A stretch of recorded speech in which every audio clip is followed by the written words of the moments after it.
What's up, everybody? We're going to be getting started here, not in 2 minutes. I think we're going to jump this forward. Let's jump it forward.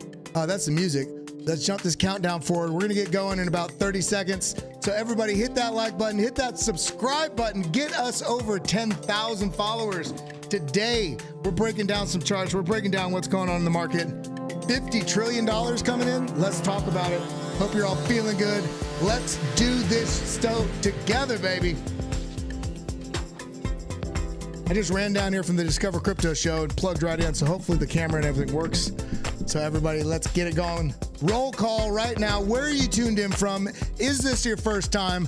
How long have you been around? Are you an OG? And are you buying, selling, or sitting on the sidelines? Let's get it.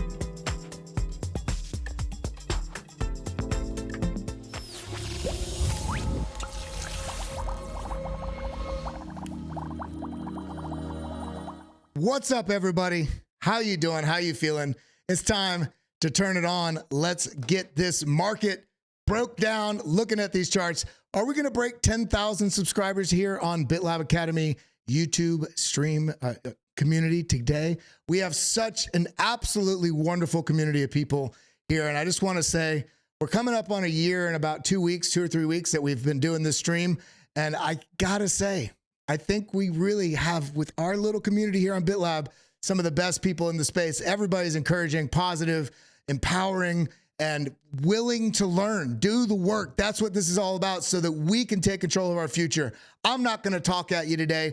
I just want to make sure that I show my love and gratitude for you also. If this is your first time, welcome to the show. My name is Kellam. Let's go ahead and get into it. Before we do that, again, hit that like button, hit that subscribe button, and let's dive into what we want to talk about today. So first things first, make sure you head over to the BitLab, my Twitter page right here. There's a lot of, found 3 or 4 more fake profiles out there. Make sure you're following the correct Kelly Kellam. And then of course, make sure you're following the BitLab Academy page here at Academy BitLab. Now, there's a couple things I want to talk about today. I'm going to go through a couple news stories, but before we do that, let's dive into the charts. Everybody right now, let me know, throw a 1 in chat if audio visual is good. And how are you feeling there? Oh, I see Ski Pax is from Houston, Texas. What's up, crypto rookie? I grew up there. I went to Cypress Creek High School and Waltrip High School. Lived in New York most of my adult life after that, after I was in the Air Force. But Texas is my original home. All right, so let's go ahead, talk about what we want to talk about today. Before we do that, let's look at the price, see what's going on. We got to pay attention when we're seeing the market come into such a highly speculative area. And it's not just a price, it's the time period. Right now, where we're at with the ETFs on the horizon. Will it be tomorrow? Do you guys think the ETF is going to be tomorrow? Let me know. Do you think it's going to trade Thursday? Comment down below what you think. I'm curious to hear where you guys stand on this, because by the way, all of us, when we share this information with each other and all of us post an answer, then we can also get a good sort of gauge of what people are thinking. Because remember, when we're looking at these charts are only basically visual representation of what the narrative of the market is. Is it bullish or bearish? And so if we see a 50-50 split of everybody, they think it might, they think it might not, they think it's going to maybe be pushed somehow, maybe it gets, tomorrow gets approved, but then, let me move this slide. But then the trading doesn't happen until next week. There's going to be some chop around all this. So let's see what's going on here. So when we're looking at this chart, especially let's actually look at the 2-hour chart. I just want you to notice something. This has just been chopping its way around all the way up here, all the way back since, what is this, October of this last year. Even though we broke higher, even though we broke out of this range here, just been chopping but moving up. The pressure of time has been the deciding factor here of really pushing this bullish narrative. Yes, we have other things on the horizon, but these other things on the horizon, like the halving, like the Bitcoin spot ETFs, like institutions on the sideline, like all this positive narrative that's been, basically buzzing around Bitcoin and the crypto market, is kind of tied also to this halving cycle that Bitcoin's on. So as we approach that, and now ultimately this final deadline for ARK Invest spot ETF, and all of them more likely than not are going to be approved en masse, well, people are just getting less and less willing to sell. But what what is evident in this chart is that they're also taking advantage of people that get too excited or too fearful of missing out on the move. And the ironic thing about this, by being fearful of missing out on the move before it happens, a lot of people, they see this running, and so they jump in. Not only do they jump in, a lot of them are jumping in on leverage. So they're jumping in, whether it's spot, 2x, 5x, or 50x, it doesn't matter. People jump in without the strategy. They're buying because of fear or hope, right? And then the market doesn't follow through because that was the intention here. And then it drops back down, washes those people out, and they sell. How do we know they sell? How do we know people are selling? Because anytime you have a buy or a sell, anytime you have an asset traded, anytime you have a buy, you have a sell. Anytime you have a sell, you have a buy. It sounds very nonsensical. It sounds obvious. Everybody knows it, but we forget that.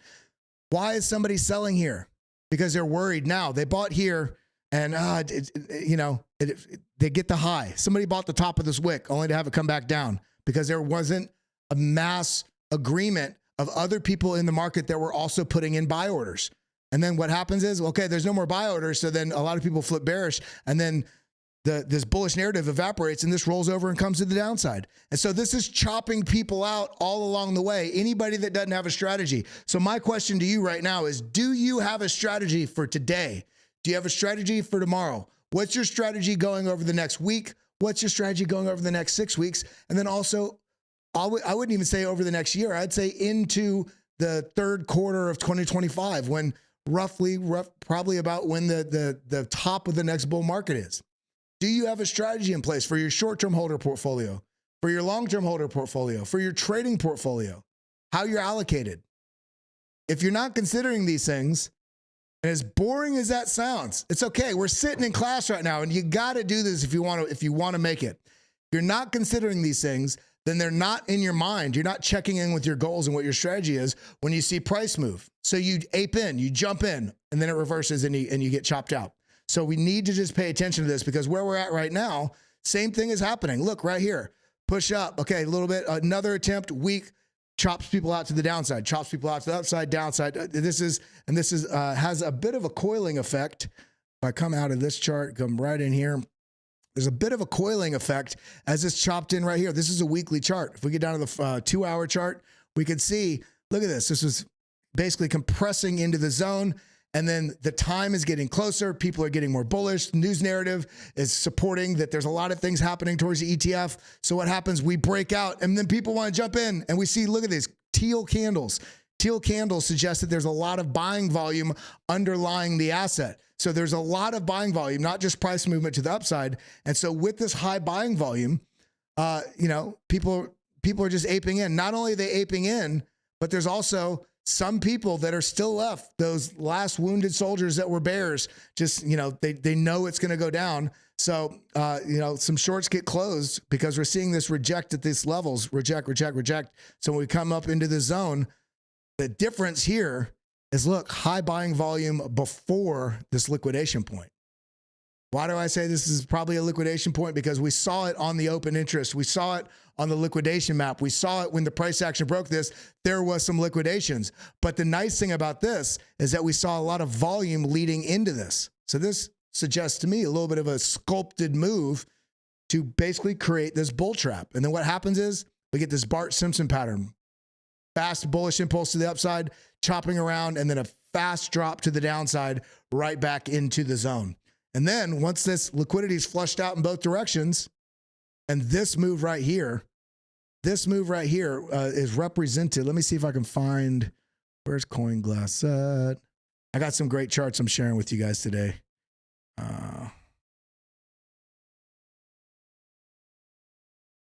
Where's it at? Thought I had it on here. CoinGlass, coming over to CoinGlass. 263 people in the room, 48 likes. Let's get this up to a record high likes today. I think we're going to be breaking 10,000 here within the next 24 hours, if not on this stream. But big love to everybody. Open interest is what I'm looking at here. Scrolling down, I just want to point to where is the graph I was looking at earlier? Funding rate. This is actually what I'm looking at. Sorry, not open interest.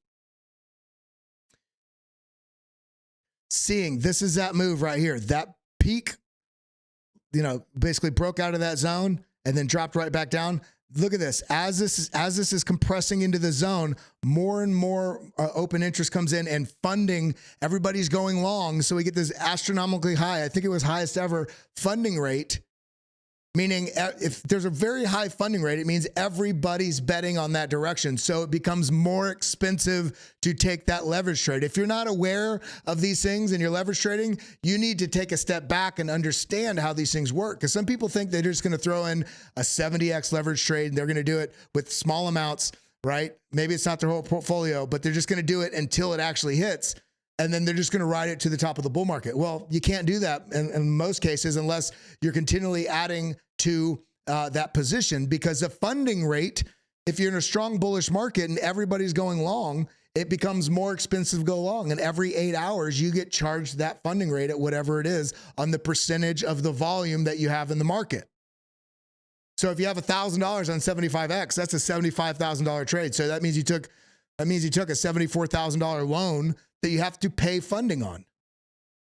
Now there's incentives here, because this also means that this funding rate goes to the people betting on the less popular side of the move. So people going short in this position were getting paid by longs. This incentivizes market participation in a more balanced way. So this is why it's important to pay attention to these things. And by the way, everybody, I talk about this in the BitLab Academy.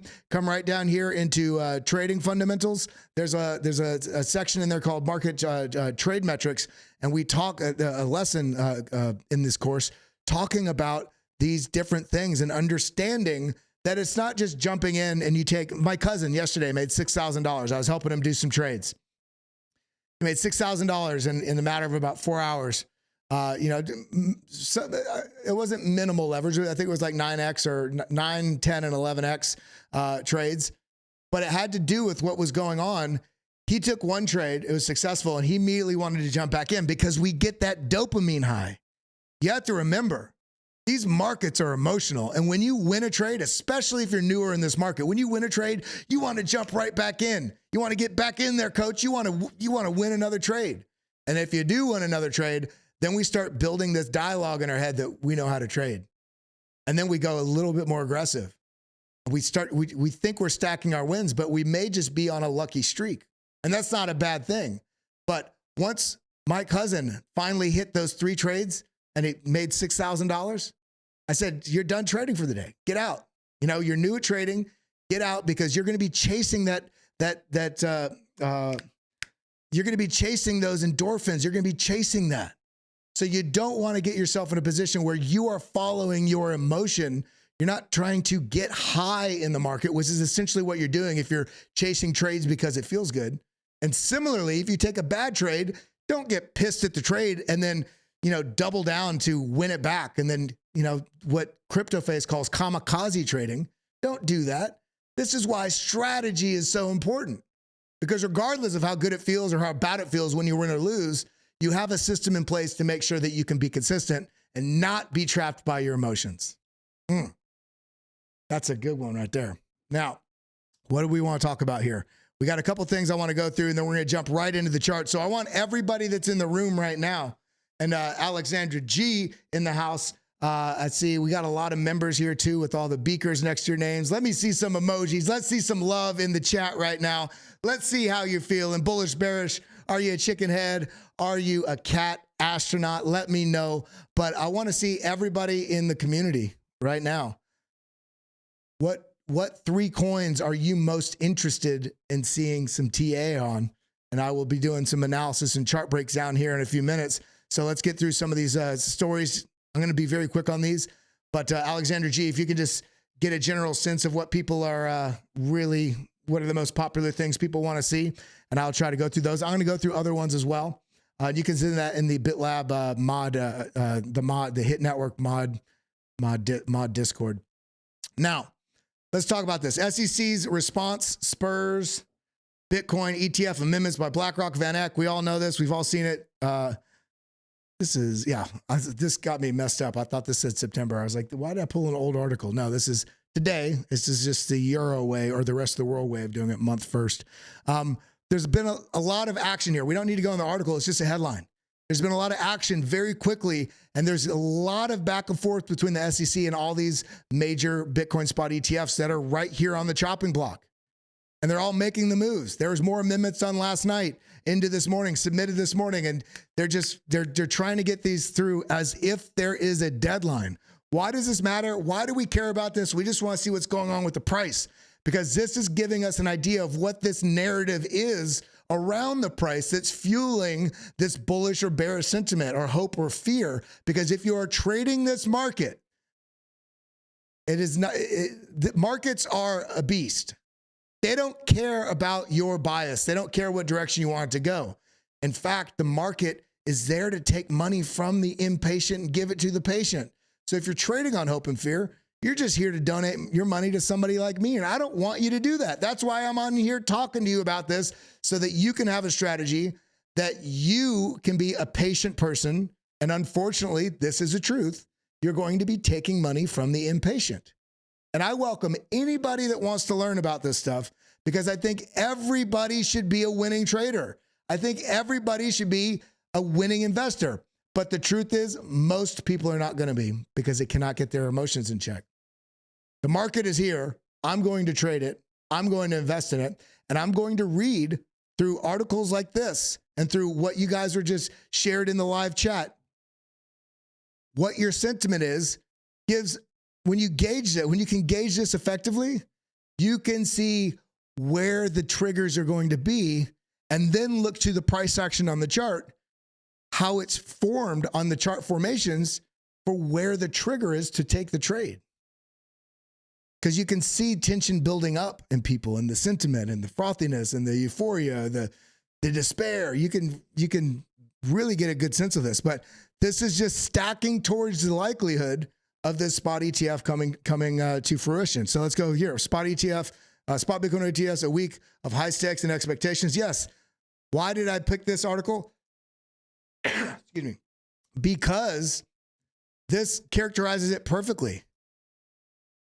My cousin was trying to jump in yesterday and just go on a pretty large leverage long so he could catch it before the ETF went forward. I said, listen, you gotta realize, if you're trying to do this on a 25x long and you're just going to catch this and you think you're just going to be rich because ETF pumps and you go, a lot of people are thinking this.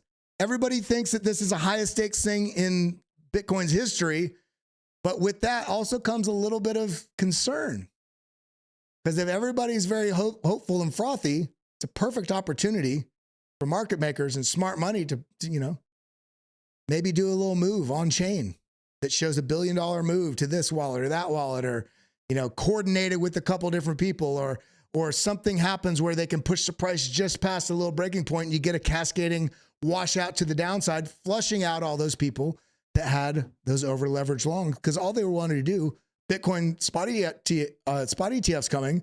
So why not just jump in now and ride that up all the way to the market cycle top? It's not that easy. Otherwise, everybody would be rich. Okay. So it is a week of high stakes and expectations. I agree with this. Now, so you see Bitcoin short ETPs record 1 million weekly outflow, anticipating spot ETF approval. So we're seeing electronically traded products having some outflows. Are people preparing to flow into Bitcoin? Remember, there's a lot in the Bitcoin spot ETFs. Remember, there's going to be a lot of money coming from places that we didn't even think it was going to, and other areas where we thought money was going to come from might not. This is a new landscape we're looking at in terms of what's going to happen, and the market is going to be sensitive. Note this. The market is going to be sensitive to what the data shows in the week. It's going to be, I'd say, like a 48-hour period from when it starts trading, not from when it's approved. When it starts trading. So if it starts trading on Thursday, like Van Eck says, or maybe it's early next week, let's mark 48 to 72 hours after that. There's going to be a lot of sensitivity in the price action that people are going to be looking to what are the flows of this money coming in.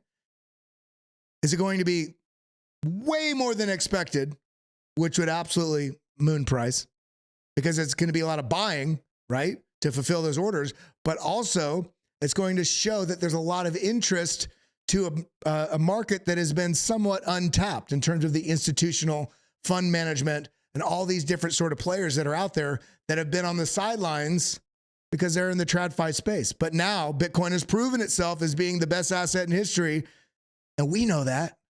But a lot of these fund managers still don't. So this price is going to be sensitive to what these flows are, and there's going to be a lot of narrative shaping around this. So we've got to stay vigilant, and we got to stay calm, have our understanding of what we want to do, because even if we talked about this over the last couple of days, we have this pattern right here. We have this sort of channel. We also have this rising level of support that this has come down and bounced on a few times. This is where it broke down from. Look at this. This is where it held, and then finally it broke out. So if we zoom in on this blue, I showed you that so you can understand this blue line. This blue line, look, is now confluent with this rising level of previous resistance, which is now acting as support all the way up in here. This is a key level. If we put a marker right here, come over here. Where's, it's right here. Price label. We put a marker right here. This is going to be a pretty key level. And it's a pretty round number too, $42,000. If we lose that, that does not mean price is just absolutely crashing down. But if we lose this, I think there's a high likelihood that we come down and get a pretty fast and pretty good wick to fill the CME gap down here at 39.6. The question is, if we lose this, is it over? Oh my God, everything's failed. No, it doesn't mean that. It just means that the most bullish time in history of the market is post-halving. If we come over to this chart right here, come to halving cycle, and we look at this, remember, the most bullish portion, I've talked about this a lot on this channel. I have these different cycles lined up. This is a great example right here. These are halvings, 3 different halving cycles lined up, okay?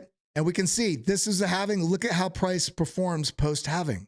If we look at it from this view right here, look at where we're at in relationship to where the halving is. We had a big push up. This was about 35% drop, a lot of consolidation, pretty big push up. And this resulted over a 40% drop, but this was cut in half by the halving. So the drop happened through the halving. So remember, just because the price may be going up over this next 5 weeks, 8 weeks, the halving is going to be sometime in mid-April, roughly around the 25th. Roughly around the middle of April, April 15th.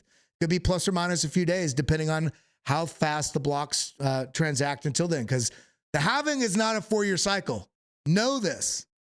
Understand the asset you're trading. The halving is a 210,000 block halving. And the blocks are on average 10 minutes. So we estimate it around, it's actually about 3 years and 10 months or so. But we call it 4-year cycle because we're lazy humans. We want to look at it that way. But the point being is, you saw we had the black swan here, but even before the black swan in 2020, we had this massive run up from $3,000. I'm looking at the orange line here, this massive run up here. If we turn this off, actually, no, turn off having 3, turn off having 1, this massive run up all the way here from, what is this, 3,000, it's not going to tell me the price because this is going to be the day, but yeah, it was like $3,200 or something, $3,400. But somewhere around the 3,000s, all the way up to nearly $14,000. And then this top to this drop here, if we did not get the global pandemic and all this drop represented about a 53, I think it's 53 or 54% drop. So we got an over 40% drop pre-halving, and the cycle after that, we look at, or before that, I should say, where are we looking at right here? This represented, the price action was fairly much lower. If we look at this actually on the chart, let's look at it. Boom. Zoom it out. Turn on the halvings. Okay, boom. This is what we're looking at right here. So look at this. This is a 42% drop with the halving right through it. And that wasn't the only one. We also had this one right here. We get a measuring stick right there, go down to the bottom of this wick. Okay, that's a 26% drop. So we've had a couple decent sized drops on our current cycle, but you see this is 61%. Boom. This is actually, I moved that. This goes all the way down into the 70s. This represents, yeah, see, right, 53%. So we just need to pay attention to what's happening right now as we come into the, take the ETF out of it. Just having alone where we're at in the cycle is representative of very, very incredible bullishness coming, but don't let that make you forget your strategy. And if price comes down at any time from where it's at now, maybe it rejects here at the golden pocket. maybe it breaks through this and gets up into the above these order blocks up here in the $53 to $55,000 range. We've got to be considerate. Excuse me. We got to be considerate of the possibility of that drop to the downside. Remember, I drew this and I'm going to bring it up again. We have to remember this because this is what informs us about where we need to make smart decisions. Retail is scared here and they don't want to buy. And sometimes they even finally capitulate after having bought all the way the hell up here. But look at this. Smart money accumulation is happening when we get down to these levels. Smart money accumulation when we get down to these levels. And we get this little disbelief area and people don't want to buy. And then we get that pump. And we get that pump and then initial bull impulse rally. At this point, buyers should wait for the retrace because this is getting fairly high. And remember, this is somewhat contingent on what your time frame is. It's fine to buy anywhere in here, so long as you're willing to wait for, I would say minimum 12, but 12 to 18 months after the halving is roughly about when the top is. And we don't want to do it just purely on the time basis because things are going to be, especially this time, different when we have institutional flows coming in from ETFs and et cetera. But the point being is, all this time, anywhere in here is fine to buy as long as you have a time horizon of, a year and a half or more. But if you're trading this and you're going to get chopped out because market movements, then you don't buy here, this pre-halving pump near a top. Now, where we're at right now, because the ETF's on the, tomorrow, regardless of any of that, I'm a net buyer because I have the ability to look into the next year and a half and understand where I think things are going. And I'm not going to get chopped out. If I buy where the price is right now, if I buy right here and it drops down to $36,000, not only does that not make me bearish, that makes me more bullish because that would be fulfilling that sort of pre-halving pump, which also, that pre-halving sell-off, that would also allow me to buy more before the halving occurs. And also as these different fund managers. When the ETF is launched, it doesn't mean it's going to be all capital flow immediately. Now, if we see a huge number of capital flow that just blows people away initially, that's going to be great. But in all actuality, over the next 1 to 3 years, I think we're going to see its own, over the next 1 to 3 years, we are going to see some sort of parabolic growth of adoption and awareness in the traditional money markets and traditional fund managers learning of the legitimacy of Bitcoin. It's all evident to us, but we are such a small percentage of the world, and especially with fund managers, which are tied to legacy finance. Larry Fink and BlackRock and Fidelity and Van Eck and all these different massively utilized fund managers with trillions of dollars in assets under management is starting that legitimacy in the minds of these traditional finance fund managers. But in order to step into the future, you're going to have some sort of exposure or participation in Bitcoin in this market if you want to not be buried under the devaluing of the fiat dollar.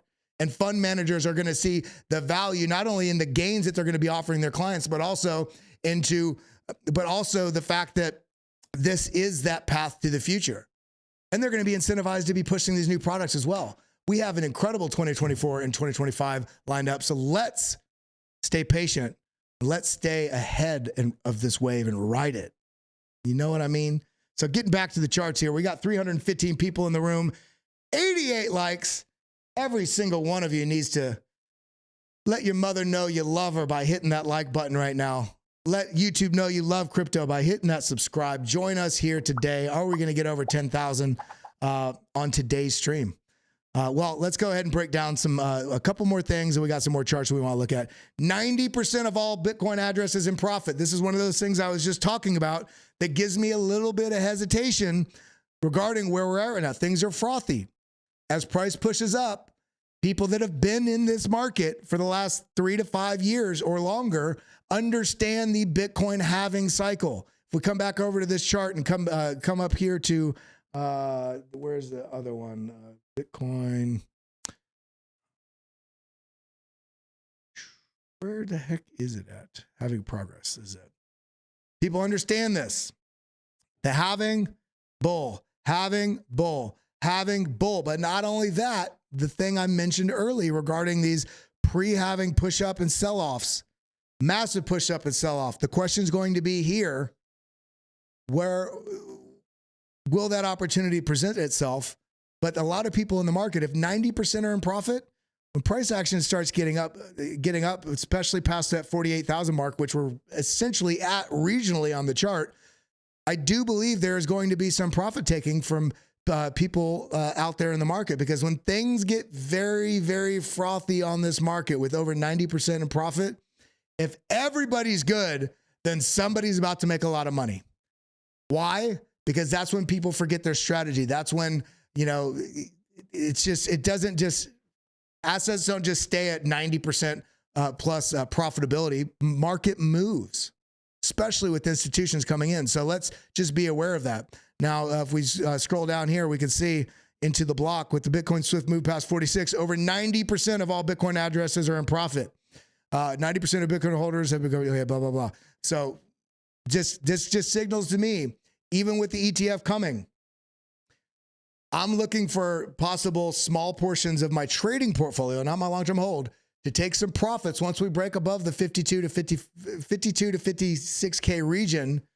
I think I'm going to be taking some profits and making some dry powder available when and if the price drops. And if the price doesn't drop, if we don't get a pre-halving dump, I don't care. There's plenty of other assets that may not have moved as fast yet. Something that I could allocate funds to, because now I have dry powder on the side. This is why you do things in chunks. You ladder your entries in, you ladder your entries out or exits out, so you can make sure that you have capital in all different portions of your portfolio. Your trading portfolio, your dry powder portfolio, which is part of that trading portfolio, and your long-term mind. If you're not doing those things, you're not doing yourself the service of stacking into the future. You're only trading on your emotions. I don't want to talk. We talk about all this. Final amendments, boom. Okay. Jim Cramer flips bearish. This is great for bulls. Okay. We talked about that. This is what I want to talk about right here. So lots of holders have way more Bitcoin than there are actual dollars trying to buy. The markets are thin. So there's a lot of things going on right now in regards to this ETF that this is going to be a supply shock, because there's not very much Bitcoin available on exchanges compared to what the demand is that's going to be coming in. Not even from just the ETF, but also from just the retail market, because not everybody that's going to start getting Bitcoin's exposure after the ETF is going to get it from the ETF. There's going to be an exponential growth in the actual crypto community as well.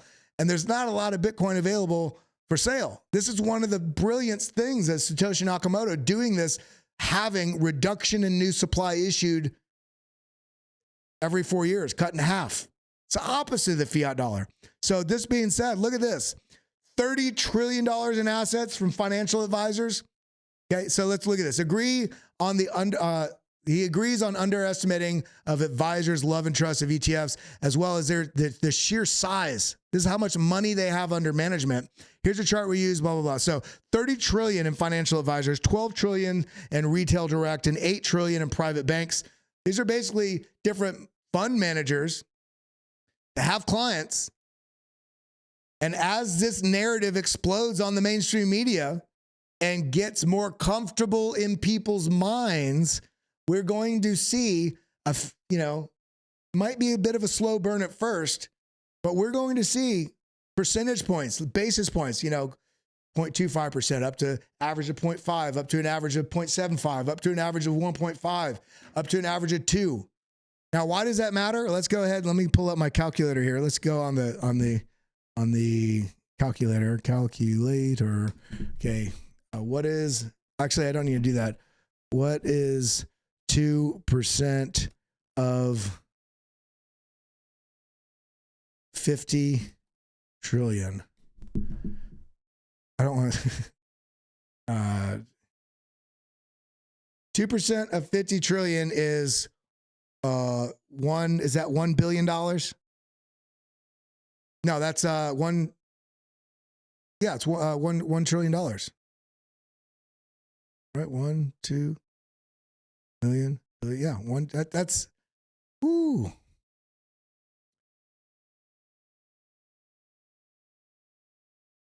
This is, I mean, it's just, I just can't, I'm just aghast right now with how much I look at these markets, how much I look at these charts, how long I've been, I've been trading since 2012.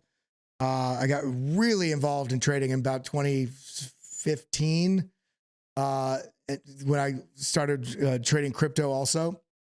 And the journey that I've been on through the crypto space of making a lot of money and then losing almost everything, going to ground zero, like thinking, should I even stay in it? And then saying, you know what, Kelly, when you fall down, you don't just sit down and cry. Maybe you do for a second. All of us do, right? You're like, God damn it. But then you say, okay, I'm not the victim. This didn't happen to me because this is what always happens. That's the narrative all of us have in our minds sometimes. When I buy, it drops. When I sell, it goes up. My dad messaged me earlier today. He said, hey, man, if you're looking to take a short, just go ahead and do it because I just bought some today. It's a kind of a running joke between us, but all of us have that mentality sometimes. But I've ridden the wave through this market over the last, 5, 7 years, whatever. And I cannot believe that we are at this point right now where the Bitcoin Spot ETF, and not one, but several of them, including BlackRock also, the largest asset manager in history, is lining up for right about just before when the Bitcoin halving is. And we're on basically discussions with governments all over the world on a daily basis. The time is now. If you don't know it yet, the time is now. Whether or not you're already involved in Bitcoin, whether you've been on the sidelines, maybe you were in and you lost everything. Let it all go and realize there is a future that you can be a part of, or there's a future that you can be left behind.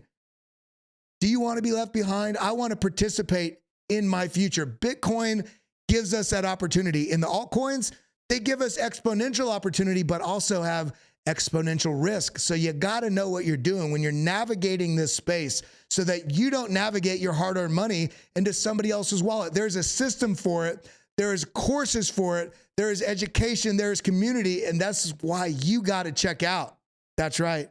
You got to check out bitlabacademy.com. Learn how to do all this. Get involved with our community. Get involved with our Discord. Get involved with your future and stop being so fearful of what's happening on the price. Be concerned with what the data says, what the fundamentals say, where we're at within the market cycle, and put all these things together. And then you have a system. I call it the stoplight action protocol. Not just looking at the price, but seeing how this lines up to give me a green light, a yellow light, or a red light to know if whether or not I should be taking a trade or not. Because I'll see price action move and I'm like, oh, I want to get in. I'm like, okay, let me take a step back. What's my strategy? Okay, where are we at in relationship to the trend line? What is the strength of this move? Where's the money flow? What are these different data points that line up together that either solidify there's a high likelihood of a win on this trade, or maybe it's time to pump the brakes, take a step back, and let the trade come to me so I don't let my money to go to somebody else. That's what this is all about. It's about winning through patience. It's about winning through confluence. It's about winning as a community. And I love each and every one of you so much. Now it's time to jump into some charts. Let's look at some stuff here. It's 12:15. We got a little bit of time to go. Let's break it down. We got 324 people in the room, 122 likes. Let me see if I did not. Let me pull up viewer activity. Just want to make sure I didn't miss any super chats or memberships or anything like that. By the way, anybody new here, you're welcome. Join to be a member here on BitLab YouTube as well. Shout you out. Big love to every member that's out here. Big ass moon, let's go. Stay humble. That's right. We are not the victims. We have been victims. We've learned from it. And now we are in charge of taking care of our destiny. We're getting epic here today. All right, let's check off all that. Let's talk about what's going on with the market, and our coins. Let's get down to the 2-hour chart. I know we've been looking at some macro stuff, so let's talk about where things are going. Now, I don't want you guys to get chopped out, so we're going to do Bitcoin for a second longer, and then we're going to do a bunch of altcoins. We're just going to run through here. And again, let me pull up my Discord and just see if hit network. Live stream. Is this today? Got it. Alexander G is the OG. Thank you. Looks like, yeah, we're going to run through. All right. I'm going to say them all so I hold myself accountable. We're going to run through MATIC, Solana, Caspa, Arbitrum. I forget what KSM is, but KSM, IMX, Beam. We'll do Beam. Link, Atom, Lido, AVAX, ICP, Nexa, Pith, and Myro. We're doing some coins. Some of them are going to be fairly quickly, but we're breaking it down. I want each and every one of you right now, hit that like button. Let's break down some TA on all these. Bitcoin is setting up to be a very bullish move. Watch for the chop. That's what I got to say. On the signals alone, we do have a little bit of bearish divergence right here from this high to this high. You see how this high and this high is lower. Same thing with stochastics and the RSI. There's a little bit of bearish divergence here, but right now, because of where we're at in the market with the ETF approvals, I'm not going to read this full on like I'm going to take a short because there's a bearish divergence. No. We're still sitting here above this. I mean, look at this. Look at this on the BitLab trading stack. Look at this. Wick comes all the way down to the weekly VWAP and the trend signal line right here, shoots right back up. So the bears tried, the bulls brought it back up. I would be watching potentially on any delay of news or something like that, potential washouts. Because this moves down, it doesn't mean I'm selling. I think it could be a very quick move if it does happen, unless the news is negative. Now, if this does break out to the upside, there's no real way to really measure what's going on. But the next move we can do, it's just like this. Measure this. Why? Because we got a bit of a bull flag right here. And you measure these bull flags by taking the flagpole and you tick it up like this, boom. And this target is all the way up here into the $51,000 range, $51,000, $52,000. So that's a target. I don't think that the ETF news is going to take us to 51 and it's just going to stop there. I do think that we're going to, when we push up into this region, I think we're going to break through the golden pocket. This is my estimation. Break through the golden pocket and then probably hover around in this area until another false push up until it ultimately breaks down. So that's what I'm looking for. The pre-halving sort of breakdown I was talking about. It's just a gamble. That's right. That's why you got to, be patient with these things. Let's go through ETH, Ethereum. Okay, it's still within this target, within this formation here. Let's get out to, we're on the 6 hour. What was this line from? Okay. Yeah, it's not the best line. Excuse me. So yeah, this is what I'm looking for. Ethereum, this is rolling over a little bit, but I think things are going to be somewhat in a holding pattern. Watch for a move to the downside. And when Bitcoin starts moving initially, there might be an initial pump on everything. There may be a huge pump on Bitcoin in which sucks the air out of the room with some of the other altcoins. So not everything might moon right when Bitcoin does. You got to be patient here. So Ethereum, this is on the 6 hour. This is looking indeterminable right now because of this news. If we do break up, we're going to want to take out 2,300, of course, right here. But this level right here, not only this diagonal, but this level at $2,400. I think that's going to be the gateway to start moving to the upside. And I'd be watching up here once we get into the $2,800 mark. We have not only an order block here, but it is just short of $3,000. So, in terms of where things are going to break on this is looking like it wants to come down and test. Even though things feel on the, context of the market bullish, the chart is telling me this is likely to come down here to test $2,000. That's just looking at the chart. Looking at the context of the market, I feel like there could be a wick down just like we saw right here, but I think we're going to work our way up and then, probably get a decent move to the upside shortly following that approval. But if we look at ETH BTC, look at this, man. Whew. We're going to see this on a lot of coins paired to BTC shortly when Bitcoin takes the sort of the front position on the track. You know what I mean? But this could be setting up for a good trade. This, even though I'm trading ETH USD, I will look to this to see if I'm setting up for a good trade to take, because if this is setting up to get basically yearly lows, I mean, look at how far back this goes. This goes all the way back to April 2021 was the last time we were this low. So 2-3 years. This is looking to me like we're setting up a good opportunity to get some ETH because this may be coming into a reversal. There's no reversal sign yet because we have a strong move to the downside. But if we form a little bit of a base here, maybe that's the time to wait to get that ETH. Because as much as I like to diversify my portfolio, I also want to make sure that if I'm holding stuff that's more risky than Bitcoin, it better be moving more than Bitcoin in general over a period of time, right? So if I'm about to go into a period where Bitcoin's about to take the reins, that's why it's good to come here and look at the Bitcoin pairing to the assets that you're looking at. Let me pull back up that, let's see. Okay, let's do MATIC. MATIC, I couldn't believe dropped back down into the 70s. I had another chart here, which is better. Here.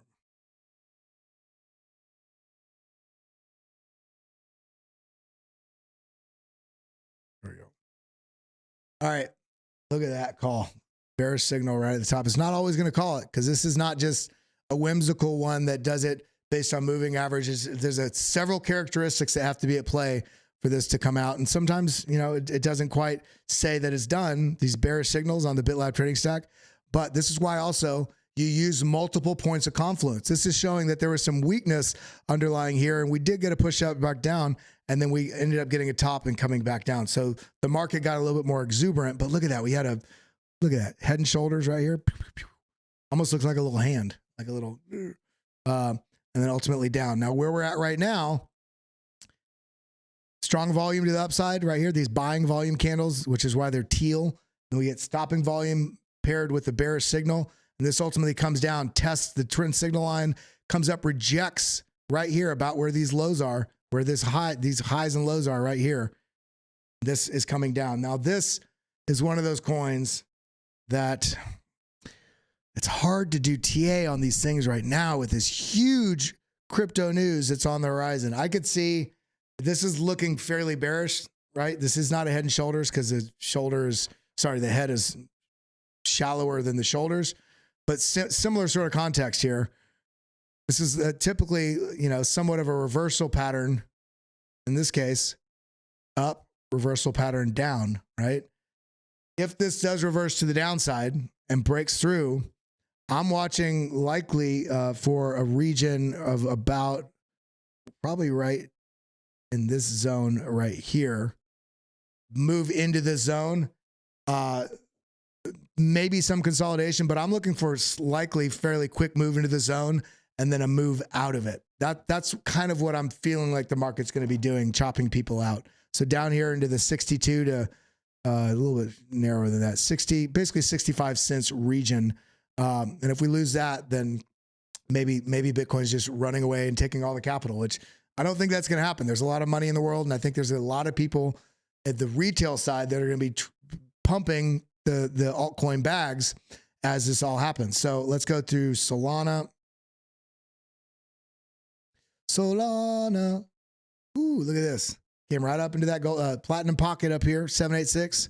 Let's delete that. We had this as a target. We broke through that. Now coming where we're at right now, it's looking, we're on the 6 hour. So it's still looking rather bullish. Let's turn off the trading. Okay. So we've got, boom. Okay. A bit of a bull flag here.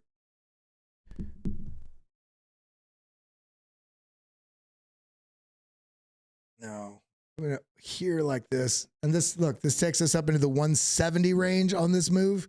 Holy malarkey. Did I do that right? Sure did.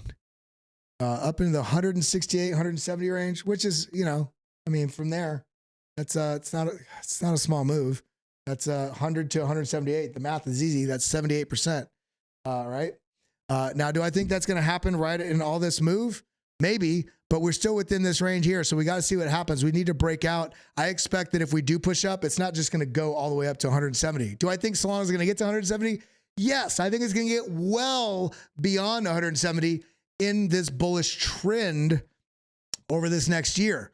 but there's going to be some moves along the way, stuff like this where it chops out. I do think that we're going to have to see what the strength of the altcoin market is when the ETF is approved, how those flows are and how altcoin markets respond to stuff.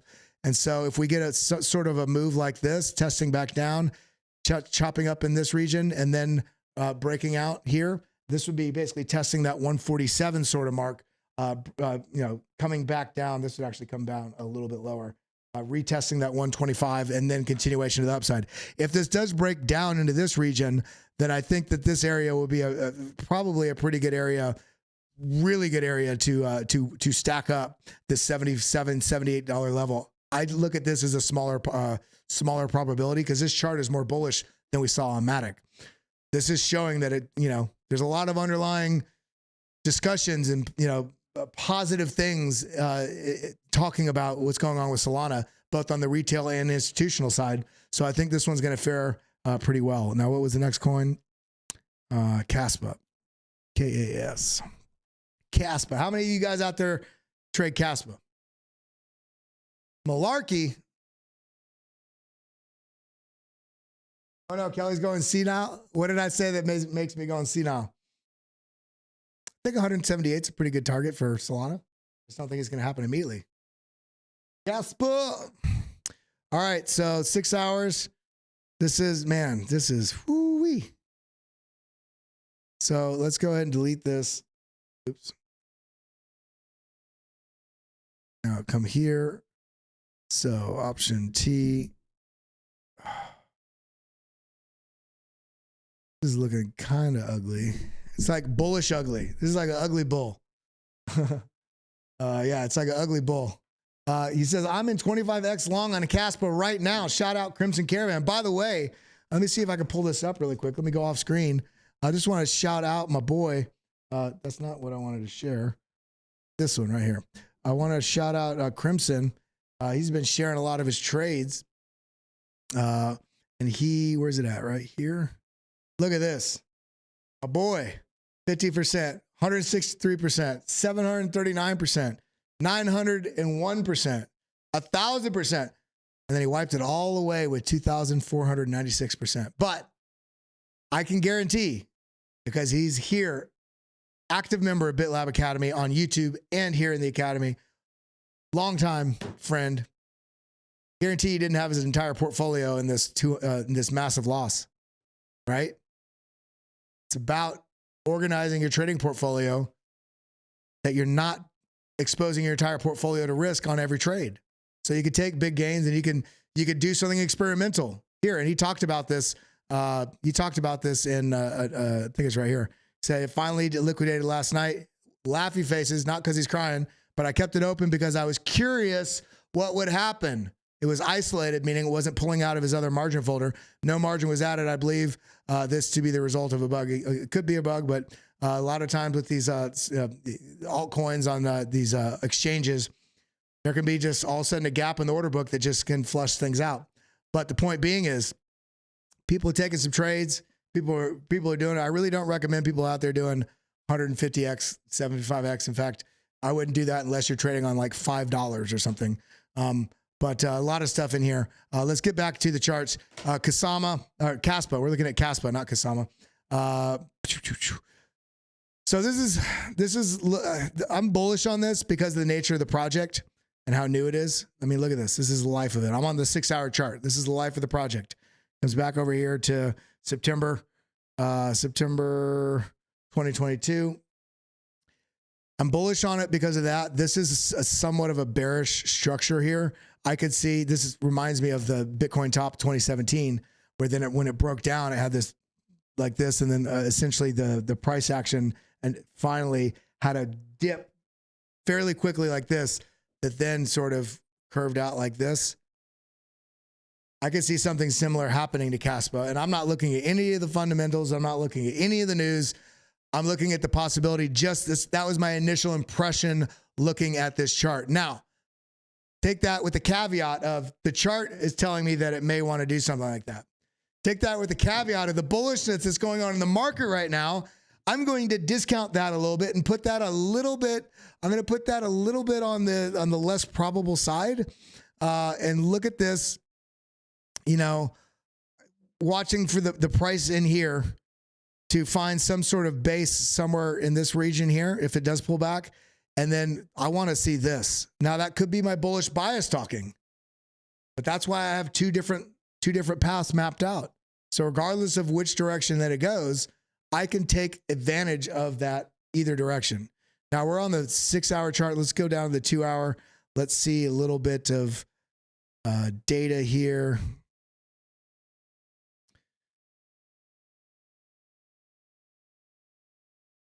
Yeah, so where are we at on the daily with the RSI? The RSI is still above 50. Yeah. Kind of, I won't call this an inverted head and shoulders, but very similar. Shout out Crimson Caravan. He got one of his member messages in here, said, I opened it at 3x long, but changed it to 75 after it was opened. The percentage gains and losses changed, but the liquidation price did not. Well, that would be pretty shocking. All right. Keep continuing on. This does look a little bit like an inverted head and shoulders, but it's very wonky, but still similar. I'm feeling a little undeterminable right now on what this wants to do. I think things are just kind of waiting. I think there can be some some quick move flush outs to the downside. If we break down below these zones right here, all this choppiness, then I do think we're testing back down here to 9.7. If we lose 9.7, then that's when I entertain the idea of this potentially doing what we talked about. What was some of the other ones that you mentioned, Caspa? Man, I got to go through these more quick. I got a meeting I got to be at in about 10 minutes. So, everybody, Arbitrum. I feel like this is Crimson Caravan's preferred trading coin because this is the one that he's been. I'm on 24 minute. Here we go. All right.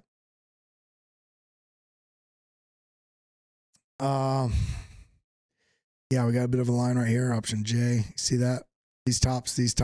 This wicked below it, but then the price came back down into this zone. Okay. Sorry. RB raging hard. Yeah, I mean, look at all these volatility swings. I mean, from this move there to that's a 15% move. 15% move off this rejection on this level coming back down. So what I want to see right now, if this is going to come back up, we want to see this create a higher low as we're seeing right now, potentially maybe forming.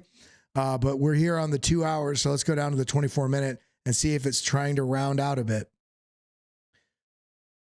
And it's making some attempts to. So if we can hold this area here and push back up into this, maybe we get another move to the upside. We have the momentum rounding out. We have the stochastics are down here, almost fully reset. The RSI is angled to the upside. This is on the 24 minute, so this can change rather quickly. Where are we at on the 2 hour? Yeah, stochastics are kind of reset here. Still very bearish signals here, but we're seeing the momentum. If this closes in 24 minutes, this is a 2 hour candle like this, then we're seeing the momentum shift, right? Expansion to the downside, and then we're getting a smaller candle. If we get a couple more smaller candles, maybe this rounds out and we chop in here until we break out. Remember, between now and tomorrow, there's a lot at play in terms of what the narrative is going to be based on also Gary Gensler. Think about this. I hadn't thought about this. Think about this. If Gary Gensler comes out with the Bitcoin Spot ETF approvals, is there any sort of possibility of a higher likelihood that he comes down harder on other parts of the crypto market, different altcoins, potential unregistered securities? Is this something that we should be concerned with? Everybody wants the market to just moon as soon as the ETF gets approved, and they think all their favorite altcoins are going to pop off. And while this very well may happen, we have to consider the possibility that this win that Gary Gensler is giving Bitcoin, something that should have happened a long time ago, may also be met with him becoming a little bit more basically saving a face by going after other altcoins. That's something that I'm a little concerned with.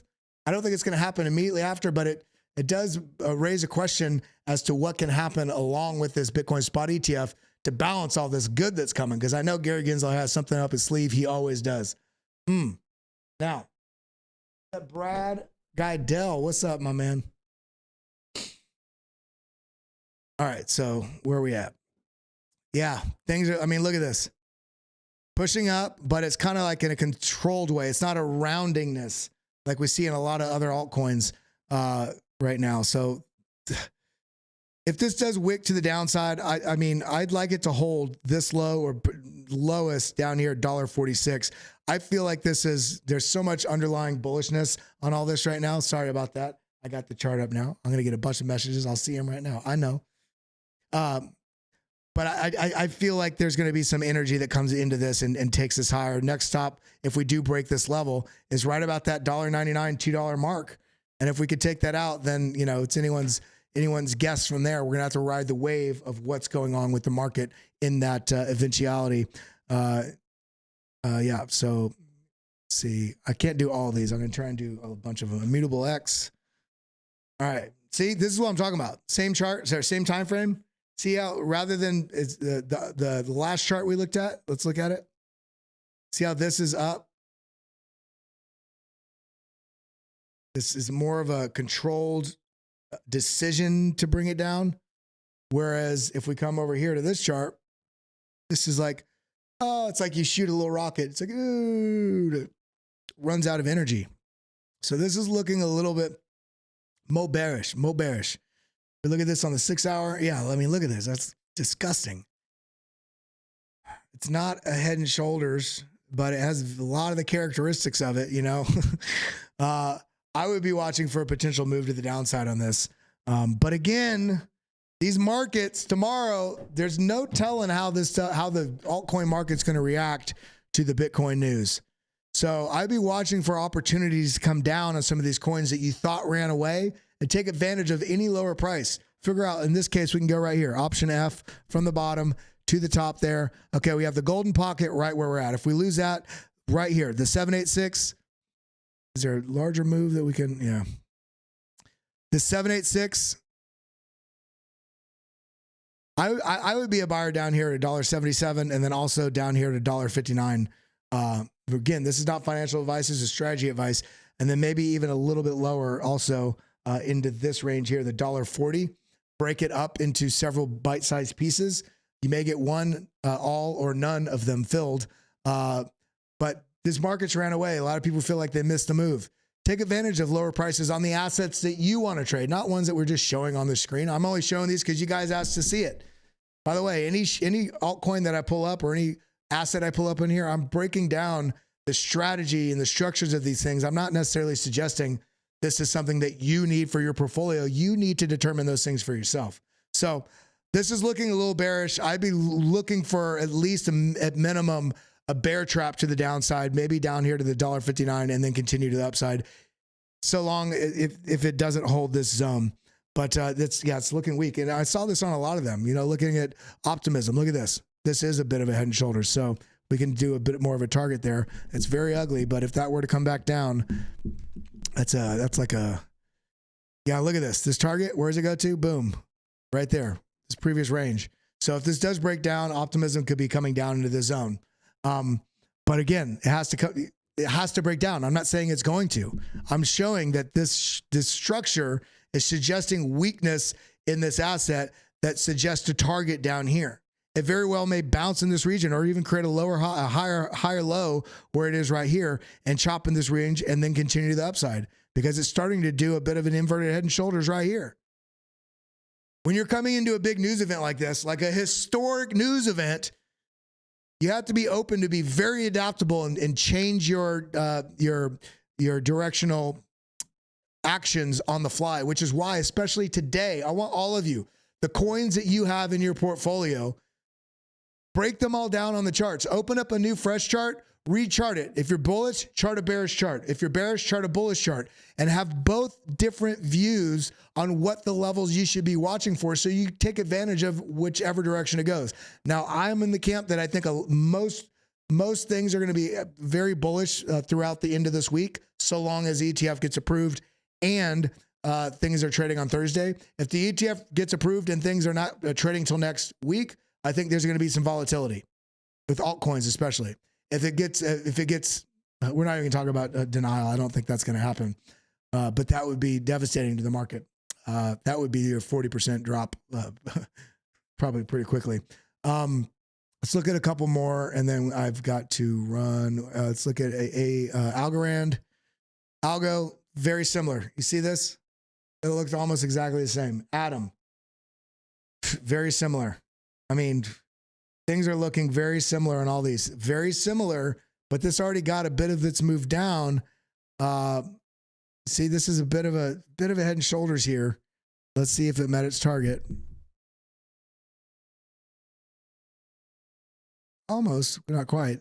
But I'm very bullish on AVAX into this next bull market. I mean, we're in the bull market now. So, yeah, this came down, dipped pretty good. I'd be watching what happens in this region. If we lose this, then I think we may be getting an opportunity down here in the 24s. But I think it's more likely that this is going to hold in this area. It's sort of bounce it, maybe a little lower, but I think it's going to hold in this area and have a pretty astounding move once it happens. Quant, look at this. Looked kind of like a hybrid of the last two or three that we looked at. M formation here, but it has a focus move down, rise down. Now we're getting a bit of this inverted sort of head and shoulders. It looks like it's trying to form here. Shoulder, head, maybe shoulder. But if this breaks down further, then maybe, you know, that changes. This would be essentially a W formation potentially forming. But we can see them maybe forming, but you can't act before something forms. You can have a front run on what may be coming, but you don't say this is a W pattern, so as soon as it starts moving up, you get in. No, this very well could come down, test, come back, reject, and then lose it, right? So we got to be a little bit patient here. Filecoin. I mean, ooh, this one looks, nice little spike up. Move to the downside. Remove drawings. Okay, option T. This is going to be the last one we're going to do, guys. I have to run to this meeting. Starts in 2 minutes. All right. So you see this area, support. This is Filecoin. Then we lose it, and we're just kind of bouncing to the downside. A lot of things are looking like they may be trying to form a W, but it's all going to be contingent on if we can hold this low, roughly in the same region, maybe just below it or just above it, in this region. If we can do this and reverse back up, we still have this resistance line to contend with, and then we can potentially continue to the upside. But I'm telling you, everything is in a holding pattern right now, waiting to see what's going to be happening tomorrow. So let's be a little bit patient. Let's let the markets tell us what they want to do and be ready for them doing something we can't expect. But everybody, we had so many great people here on the show today, tuned in. I love you all. I appreciate you. Let's see where we are at on the viewership. Let's see. We got a couple. Yeah, we got 40 people. We only need 60 more. If you're watching right now and you're not subscribed, check below the video, click the subscribe button. I think from this video and people watching later, we should be hitting 10,000 by tomorrow. And I love you guys. I appreciate you all. Make sure you check out bitlabacademy.com. This is how I pay. This is how we keep the lights on in here. That's what I was trying to say. Sorry.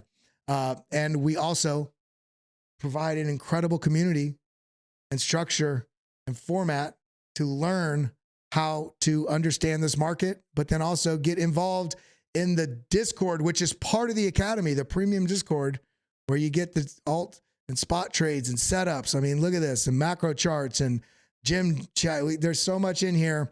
And I cannot wait for Joshua Jake to be getting involved in here as well. He's in the process of moving to Atlanta. So we'll be seeing him in studio at Discover Crypto. I'll have him here on BitLab. He's going to be in the Discord. He's got his own channels in the Discord for the BitLab members. So big love to every one of you. I appreciate you. That's all I got. Adios, muchachos. Adios, muchachos. Thank you for coming. Thank you for always tuning in. Hit that like button, sucker.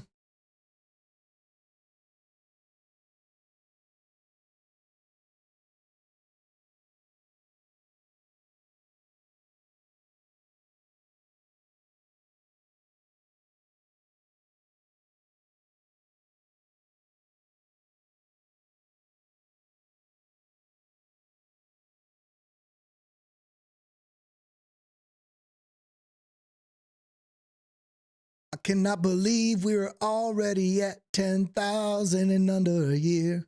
I love each and every one of you. Yes, I do. Thank you for being here. Do, do, do, do, do, do, do. I love you guys.